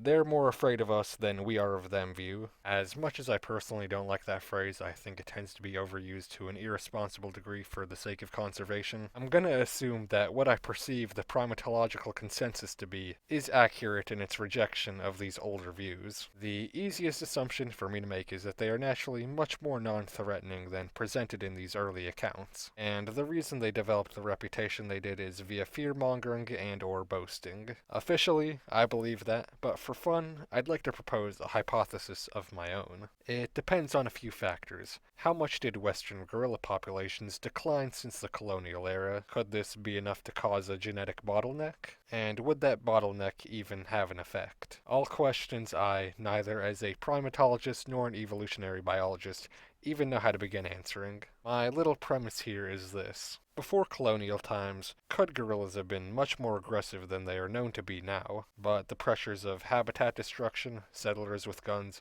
and indigenous populations with guns selectively bred them to be much more passive and reclusive towards humans nowadays. Like I said, I don't know if I could know, but it is something that I think about sometimes. As a similar example, I grew up in the southern United States. So did my dad. So a lot of the bodies of water around here are filled with alligators. And something he said to me once is that when he was growing up, he had basically no anxiety about going in lakes and rivers and whatnot, since their populations at that point had been mostly decimated. However, nowadays, since their rebound, he probably wouldn't even consider swimming in a lot of places. Something that I wondered about relating to this is that regarding the ones that survived that great culling in the mid-1900s, those, theoretically, should be the ones who retreated most from human encroachment. And since our current ones are their descendants, I often wonder if they in general are just more reclusive towards us than all of the alligators that lived there for all of human history. Like I said, I don't even know the answer to that question either, but I hope that helps connect what I mean. But anyway, regarding the final category of miscellaneous reports, most of these are telling of how the natives themselves interacted with gorillas, or things they just thought about them apparently. A lot of this actually is stuff that you're not familiar with yet, so I'll be spending a little bit more time here, beginning with an aspect that was absent in all of the accounts prior to their official discovery, is the spiritual significance attributed to gorillas. We find potential understandings of some gorillas being shape-shifting humans, or even just being possessed by them instead. The use of preserved gorilla parts, think teeth, skulls, other bones, entire hands, limbs, pelts, ears, or even other facial features, for the purposes of idol worship and the creation of fetishes. And by fetishes, I am using the older definition of the word, essentially just meaning charms. There is a plentitude of jokes I could make here. If you go through a bunch of old travel logs of Africa like I did, there are many absurd sounding sentences given by the locals that they probably said with complete mundanity. We ruined the word, not them, and I'd rather not harp on this too long, so I'll leave you with just this one beautiful bit of dialogue. If we kill a gorilla tomorrow, I should like to have a piece of the brain for my fetish. Nothing makes a man so brave as to have a fetish of a gorilla's brain. This gives a man a strong heart. Haha, very funny. But I'm hoping this next thing will catch you off guard too, as even more unnatural to my Western ears is the superpower of visual impregnation or pregnancy override that was attributed to gorillas. Basically, if you're a woman and a gorilla looks at you, you'll become pregnant and give birth to a gorilla. Or also, if you're already pregnant, the baby that you're already carrying will also become a gorilla. And I'm not sure if both of those were maybe thought to be the case, or just one of them, but there was something going on like that. Beyond the shock factor of that is actually kind of terrifying when you think about it. Like, it's actually kind of crazy. My best imagination for how that may have came about at some point is probably some dude that got anxious about his wife or his daughters, maybe being anxious about them going into the woods alone too much or something, and came up with this of all things to discourage them. And you know what? Must have caught on. And, well, people like making scary stories, especially if later on at some point they can kill the scary thing and look really cool. Moving beyond that, let's look at how the indigenous populations themselves interacted with them. As insane of a phrase the superpower of visual impregnation is to me, what I will say next will only make me scratch my head at a slightly slower rate, as according to everything I can find it seems pretty common for altercations to have taken place, with multiple accounts attesting to the hunting of gorillas, with some further emphasizing their caloric value in that. Sometimes, though, they would take the gorillas captive, especially the young ones, for the practice of forcibly volunteered employment. Stuff like processing grains, carrying jars, cooking, and other chores. And it seems like they too were traded and moved around alongside people, being given even clothes too, perhaps. If you listened through all of my testimonies earlier, you're already familiar with my whole spiel on this, but man, I really just have to emphasize here. I did not expect to uncover the gorilla slave trade in this video either. And more properly, it's just great apes in general. And when you think about it pragmatically, for the humans involved, It's a good idea, but examining the other side of this, if the gorilla-human altercations were instead lost by us, of course we may just straight up be killed, but at other times it seems like they just took people captive, and in other instances just kidnapped random forest goers. And depending on who specifically the individual was, they may endure a rather peaceful captivity, be victim to various forms of slavery, or subjected to literal war crimes. To quote some stuff from Chaillu again, as he gives the most specific accounts regarding this. And also listener discretion, I guess. Quote, one of the men told a story of two Mbondemo women who were walking together through the woods when suddenly an immense gorilla stepped into the path and, clutching one of the women, bore her off in spite of the screams and struggles of both. The other woman returned to the village, sadly frightened, and related the story. Of course, her companion was given up for lost. Great was the surprise, therefore, when, a few days afterward, she returned to her house. She related that the gorilla had misused her, but that she had eventually escaped from him. Yes, said one of the men, that was a gorilla inhabited by a spirit. End quote. Further down the page, he also relates this, quote, one of the men told me, some years ago, a party of gorillas were found in a cane field, tying up the sugar cane in regular bundles, preparatory to carrying it away. The natives attacked them, but were routed, and several killed, while others were carried off prisoners by the gorillas, but in a few days they returned home uninjured, with this horrid exception. The nails of their fingers and toes had been torn off by their captors. End quote. I could talk some more about other things said about them, the indigenous theories about how they may be related to us in some way, some funny instances of things said about orangutans getting applied to gorillas, but at this point I think the dominant thing on everyone's mind is, does any of that, all of their antics versus us and other animals, have any truth to it at all? I'm going to rehash the point that doesn't actually matter that much, but I will give you this one quote. Per Thomas Savage, the silly stories about their carrying off women from the native towns and vanquishing the elephants related by voyagers and widely copied into books are unhesitatingly denied. They have been averred of the chimpanzee, but this is still more preposterous.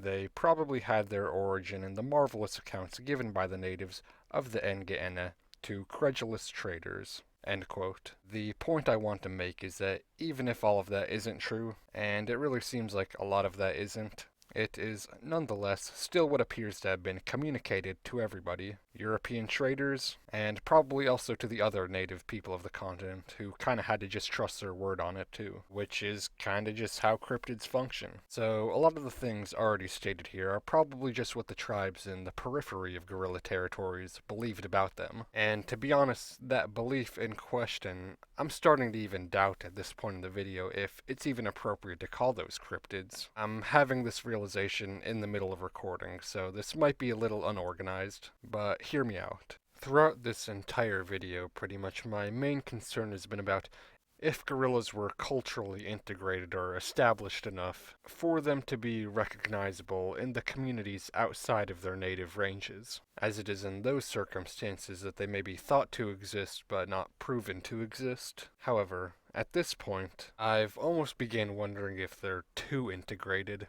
too popular, to a point where across much of the African continent they would have pretty universally met the standards of criteria throughout pretty much all of history. Take, for example, lions, perhaps. They historically don't live in certain parts of the Congo. In those parts, I really don't imagine lions were something like a cryptid. They are just such a powerful and common symbol across the whole continent. Likewise, I don't even know if a gorilla would be a cryptid in places like southern Angola where they don't exist naturally. The cultural influence just might have been that strong. It could have existed there as a proven concept to them. You may have to go even further to the southern stretches of Namibia, who knows? Maybe even beyond that. I'm still going to stick with my original model for now, but that's something really interesting that I should probably think a bit more about. But going back to the discernible beliefs that I presented, let's do a bit of a recap on what I think was believed. Building on top of the already established physical image of a gorilla, their strength, stature, hairiness, and likeness to us, which I believe could have been communicated pretty far across the African continent, I expect was further informed by a reputation of intelligence, but also with a ferocious aggression and lust. Whether or not that lines up with reality doesn't really matter. I personally don't believe so, but that appears to be what was commonly communicated, and those more overarching things I think you can really expect to have been communicated for pretty much all of history. Going further, we can also expect a spiritual significance to them, with themes of strength and wildness assigned to them, and stories of human-gorilla interactions, or human-ape more generally, which could have been much more complicated and integrated than we'd initially give them credit for. Like they do nowadays, and probably always will, I see them butting their way into that weird space beyond the other animals. Like I said, I can see those strokes more broadly permeating throughout all of human history within Africa, from our first encounters with the species to the eventual scramble for Africa by European powers. And honestly, you could take it even a little bit beyond that, as it could have taken even longer for certain tribes to have their ideas confirmed. It's not like in Zambia when Savage and Wyman published their paper. They got their trusted copy in the mail and were like, that's what we were talking about, see? Told you I wasn't making it up. A lot of the more specific stuff though, like them running around the woods carrying stuff till they die of exhaustion maybe, or their superpower of visual impregnation, I imagine we're more confined to maybe the half millennia prior to when we see them for the first time. For all I know, stuff like that has popped up many times and disappeared many times, over and over and over again throughout a lot of indigenous history. But that's pretty speculative, which is saying a lot for everything I've done here. So, were gorillas cryptids throughout human history in Africa? Yes. With how relevant and common gorillas just seem to be, and with the way humans interact with each other, I'd say it's not even a matter of probability, but certainty. To what geographic extent did they occupy that cultural role? That's your best guess, and any answer you give will be very historically sensitive. What exact image of them was communicated? There are two answers, I think. For the totality of man's history existing among them, I think we can actually say more than I initially expected. Perhaps an exaggerated idea of their appearance, demeanor, and function in tribal societies. And for the proximate centuries prior to the undisputed establishment of colonial rule, we can make some more specific hypotheses about what may have been believed. Essentially those same exaggerated ideas of their appearance, demeanor, and function in tribal society, but with some pop culture tales meant to build up and support that idea. And, well, that's kind of it. I'll go ahead and give my personal final verdict on all of these matters throughout this whole video. Recall back to earlier, the definition, which can be understood as a function of the description and distinction, and the relevance, which can be understood as a function of the popularity and engagement. For our different areas of interest throughout this video, we'll be plotting how they fulfill those ideals over time, hopefully to the benefit of your understanding. This has been a very long video, so I hope I don't confuse you further. Let's begin. So, to start, the estimates I'm making are very much just my personal thoughts. There is probably an unending variety of opinions that one could reasonably have. And furthermore, any specific point that I plot on this chart will have a lot of nuance that goes unsaid behind its placement. Is its definition affected more by its description or its distinction? Is its relevance affected more by its popularity or its engagement? I'll try my best to signal my diagnosis for each at any given point in time as we go along through this chart. And beyond even that, make sure to remember that for any given time and place, I'm attempting to take an average of the available beliefs, which may differ greatly based on the person's position, educated versus uneducated, or wealthy versus poor, and the specific location within any given area of focus, on the coast of Angola versus the plateaus of Ethiopia, or the academies of London versus the remote villages in northern Scotland. With that said, let's take a look. First is the ever-ambiguous notion of Western civilization, plus Carthage too again. I'm gonna start by putting a small little bump as the Greco-Roman world rises and falls, to make room for, of course, Hanno's narrative, but also the variety of wildman stories I saw throughout the period. That any of this was ever imagined as something we'd recognize to be a gorilla, I find no initiative to do so, but because of the fact that any of this was even preserved for us, it gives me some hope that it wasn't completely irrelevant. Still probably irrelevant, and maybe, just maybe, a few people here or there imagined something like a gorilla, but really all of that could have gone unaddressed and it probably would have been fine. Chances are there's nothing there, and it remains that way until probably around the year 1600, where I think the very first conceptions of gorillas begins being developed on a smaller level among the subculture of seafaring merchants, remaining or more probably growing until the species' official discovery, though probably never being that well understood. Arising from this, though, around the year 1700, I believe you see the beginnings of any curiosity towards gorillas on a more focused and professional level. Not much progress is made until the second half of the century, but even then the beliefs surrounding what we'd recognize as gorillas were often misguided and only ever got so close at any point prior to their discovery, despite developments and more focus given in the 19th century. And coming out of some mix of these two subcultures is a very vague, popular level understanding, becoming noticeable sometime after the year 1800. Around like the 1820s is when it becomes really, really obvious to me, and it all grew pretty quickly as time went on. It may have occasionally accidentally produced something we'd recognize as gorillas, but it is more fair in my opinion to just read it more broadly as a great ape. Again, maybe one that occasionally looked like a gorilla. Then there is a very short period, about a decade, where I'd say it is definitely a cryptid, from its official discovery to its eventual confirmation, at which point I can't really see a reason to say why one wouldn't say they were known to us. So, were gorillas cryptids across Western civilization? At times, I'd say yes, but in a very complicated way. Continuing on to second, some hypothetical range of African cultures outside of gorilla ranges, but close enough to be influenced by things said about them. You should not need any refreshers here. Going back for nearly all of human history in Africa, I think we can actually say a lot, just due to how common and important they seem to have been, the way humans like to spread around information, and the easeability with which the idea of a gorilla can be communicated. They pretty much had to have been understood outside of their native range, and in a way that I expect it was probably surprisingly well defined and pretty relevant, and in the kind of way that conceptually I think is comparable to modern day cryptids. Of course, the closer and more interconnected one is to the cultures among historic gorilla ranges, the more clear that picture will be. The specifics of what was said about them is really anyone's guess.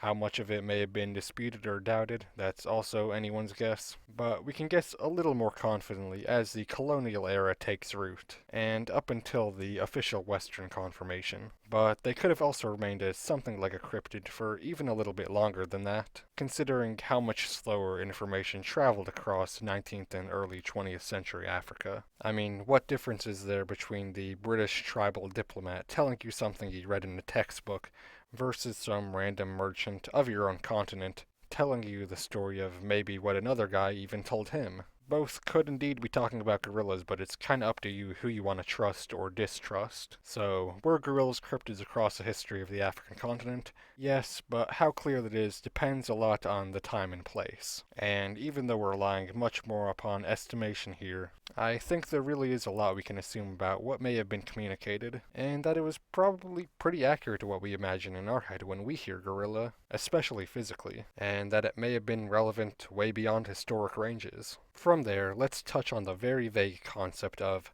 miscellaneous cultures. What I have in mind are various Indian cultures, Arabian societies, Near Eastern civilizations, which historically, and especially in the Islamic age, have had a lot of interaction with East African city-states. If tell of gorillas, their reputation, and the stories about them, and who knows, maybe even some actual specimens, did in reality get to said city-states, perhaps it could have gone further, likely to one of my aforementioned destinations. This category is really only here to account for that hypothetical. There was probably nothing ever there.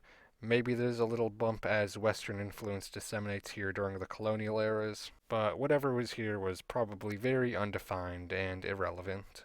And to end off all of our discussions, our final thing to explore will be if gorillas are just kind of baked into our consciousness as cryptids. This is what I was referring to way back ago at the very beginning of the video, when I said something along the lines of your ancestors and maybe even you thought or think gorillas are cryptids. I'll begin this in a bit of a weird place, and it's as I've made this video, the idea of what I'd do if I were to remake it in some hopeful future has pretty consistently been there. The biggest development for me is that although gorillas, among all the apes, are the best example of a cryptid becoming a fact, stuff like orangutans and chimps can still be categorized as such. They had similar stories in a lot of ways. Thus, this hypothetical video would rather be about apes being the cryptids that became fact, which, to add my own commentary, sounds pretty daunting at this point. But aside from that, and based off of that, I made another realization,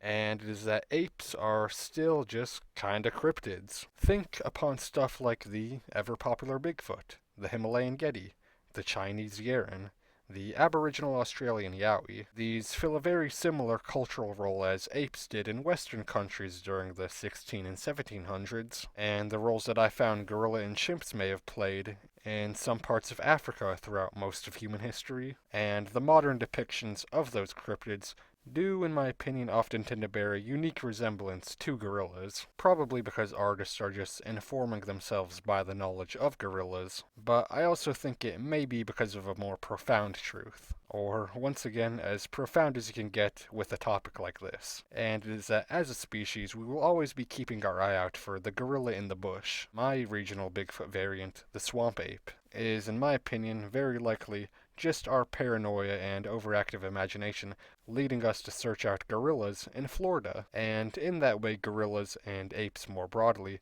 live on as a cryptid to this day, and you could apply this concept to so many places across so many times. I think it'll always be popular, even if historically it'd be in a rather undefined way, but with the rise of the internet, we do see people diligently searching for what I'd recognize as a gorilla in far-off places, often taking extreme pain to clearly define stuff, even if I personally tend to think their suspicion is incorrect. No hate on my Bigfoot lovers. I think y'all are wrong, but you know what? Keep up the game. I hope y'all find something. And furthermore, I'd go as far as saying that gorillas, among apes, if our human imagination and tendencies stay the same, will, in fact, always be cryptids till the end of time. I can imagine 10,000 years from now, upon a terraformed Mars, a child may be falling asleep around a campfire, hearing her father and mother chat about a story they heard regarding gorillas that had long ago been transported to our sister planet, since then evolving into some newer, larger, more dangerous ape, hiding in the seclusion of the planet's now overgrown jungles. Or maybe it's in a recovering post-apocalyptic world. There are two brothers standing at the tree line, in modern-day Rwanda, exchanging stories they heard of mutated, enormous, hairy humanoid beasts hidden away deep in the woods. Gorillas, I believe, are indeed cryptids that became fact, but may very well have also been the facts that will in some way also always be cryptids. Thank you for watching. As I start gearing myself up towards the outro of this info, there is more I could talk about, especially stuff relating to what exactly makes something a cryptid, when that term should or shouldn't be used, but I'm hoping to save those for more fitting future installments. And also, I guess my thoughts on the idea of cryptozoology as a whole, but for this video I'll send you off with some choice quotes of mine from a lot of the relevant time periods in this video that, to me, really made gorillas sound like cryptids. In reference to many potentially authentic narratives, quote, "It will be readily perceived that these and similar accounts of the black orang are built upon a slender basis of truth, obscured by inaccuracy and exaggeration. It appears to be a gregarious animal, an inhabitant of the forests, of an intelligent disposition, and capable of a considerable degree of education, though possibly fierce and irreclaimable in the adult state. It is believed that the full-grown animal has never been examined by any naturalist.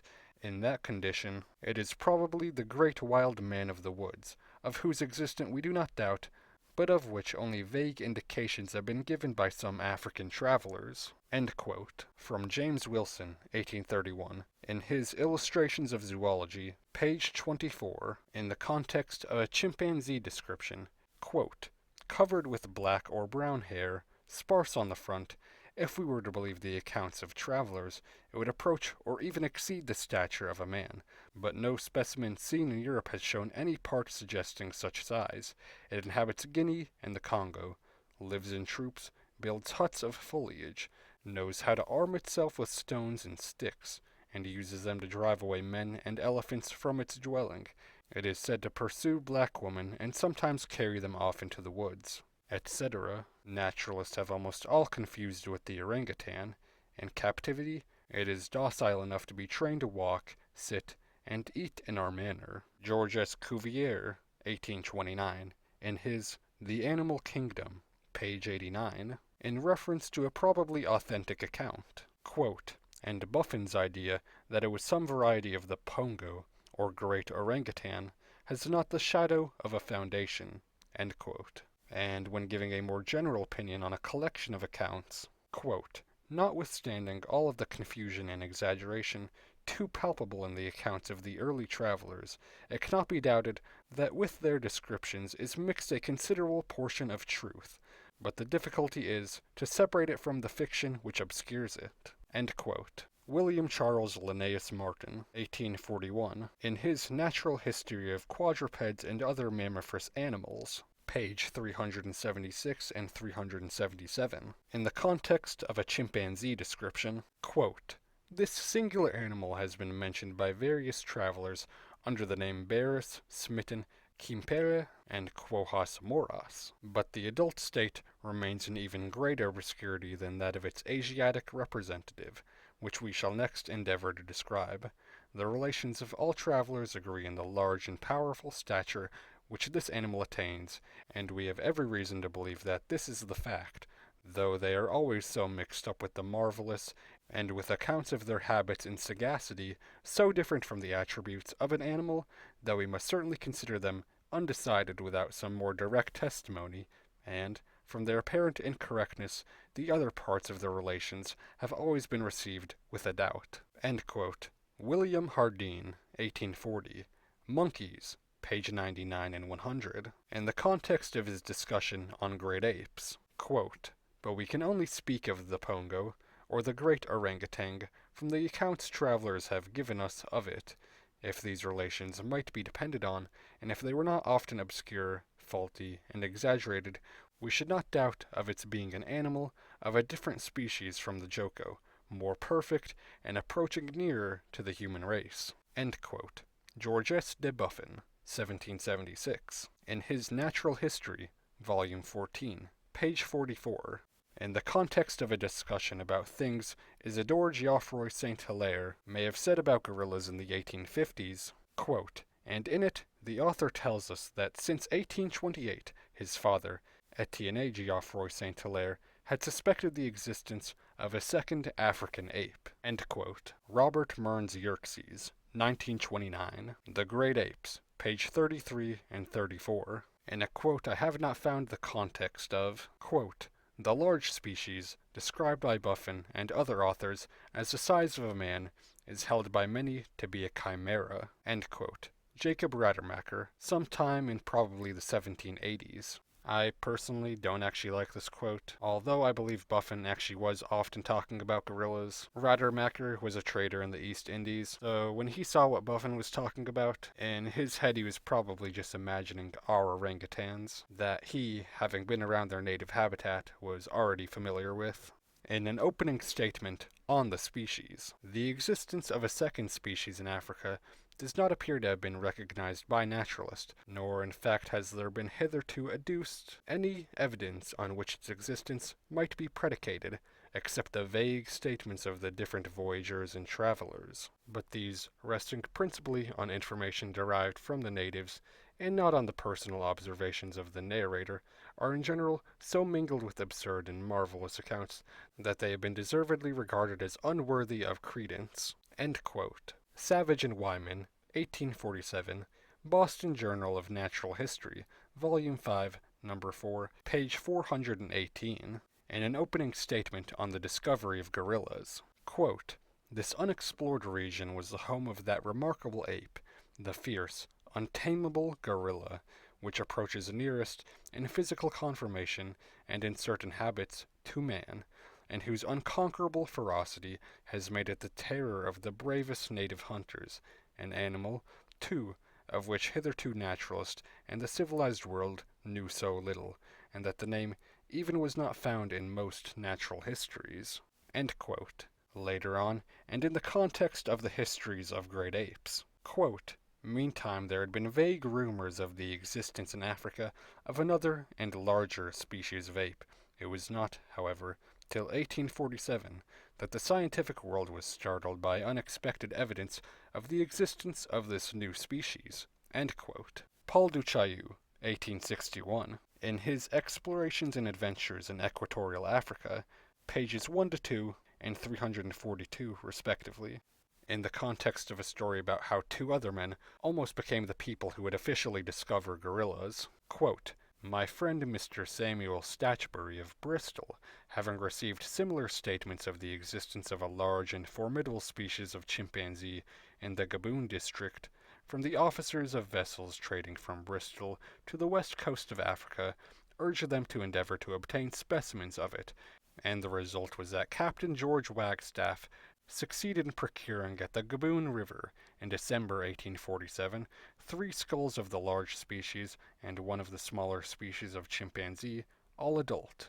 Richard Owen, 1848, in the Transactions from the Zoological Society, Volume 8, page 391. Another cool thing that doesn't really matter, but it might be cool anyway to hear about, is that in Linnaeus's early editions of the natural system, he had a category called Paradoxa, and his Simia Satiris was listed in there. Now, it is not described anything at all like a gorilla, but it's funny how the term his successor would use for gorillas was at one point put under the 18th century equivalent of like a cryptid list. Like I said, not really worth factoring into anything, but I wanted to mention it, and I have a feeling that it'll probably come up in this series again at one point. And I think that's it. And as my final message, I hope that I was able to enamor you just a little bit more with the world.